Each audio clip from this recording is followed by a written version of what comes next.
P ജയരാജനെ കുറിച്ച് ആക്ഷേപമല്ല, ആരോപണം ആരെക്കുറിച്ചുമാവാം. UDFന്റെ എത്ര നേതാക്കന്മാരെ സംബന്ധിച്ച് എത്ര ആക്ഷേപങ്ങൾ നിലനിൽക്കുന്നുണ്ട്. അതൊക്കെ ശരിയാണെന്ന് അവർ സമ്മതിക്കും. നമുക്ക് ഭരണ സ്വാധീനം ഉപയോഗിച്ചുകൊണ്ട് ആരെയും പ്രതിസ്ഥാനത്ത് നിർത്താം. പക്ഷേ അന്തിമമായി ഒരാൾ പ്രതിയാണോ എന്ന് തീരുമാനിക്കപ്പെടുന്നത് കേസ് വിചാരണ കഴിഞ്ഞ് കോടതി ശിക്ഷിക്കുമ്പോൾ മാത്രമാണ്. ഒരു കേസിലും പി ജയരാജനെ കോടതി അക്രമ രാഷ്ട്രീയവുമായി ബന്ധപ്പെട്ട് ശിക്ഷിച്ചിട്ടില്ല. RSSന്റെ അക്രമ രാഷ്ട്രീയത്തിന്റെ ഇരയാണ് പി ജയരാജൻ. അദ്ദേഹത്തെ ഒരു ആഘോഷത്തിന്റെ തലേ ദിവസം, വിഷുവിന്റെയോ ഓണത്തിന്റെയോ തലേ ദിവസമാണ് RSSകാര് വെട്ടിനുറുക്കി ജീവൻ പോയി എന്നുള്ള ധാരണയിൽ പോകുന്നത്.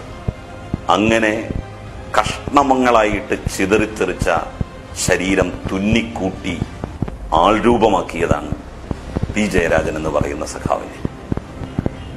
ആ സഖാവ് തന്നെ അക്രമ രാഷ്ട്രീയത്തിന്റെ ഏറ്റവും വലിയ ഇരയാണ്.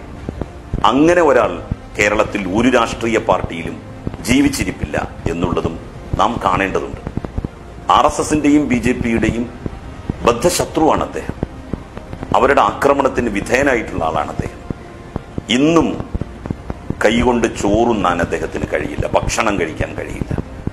ആ ഒരു നിലയിലേക്ക് അദ്ദേഹത്തെ ആക്കിയത് അക്രമ രാഷ്ട്രീയമാണ്. അക്രമ രാഷ്ട്രീയം ഏത് രാഷ്ട്രീയ പാർട്ടിയുടെ ഭാഗത്തു നിന്നായാലും അത് പ്രോത്സാഹിപ്പിക്കപ്പെടേണ്ടതല്ല.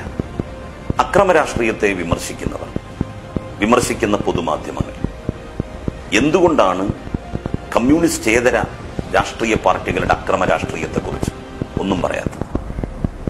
കുനിയിൽ നടന്ന ഇരട്ടക്കൊല, മുസ്ലിം ലീഗിന്റെ നിയോജക മണ്ഡലം സെക്രട്ടറി ഉൾപ്പെടെ അതിലെ പ്രതിയാണ്.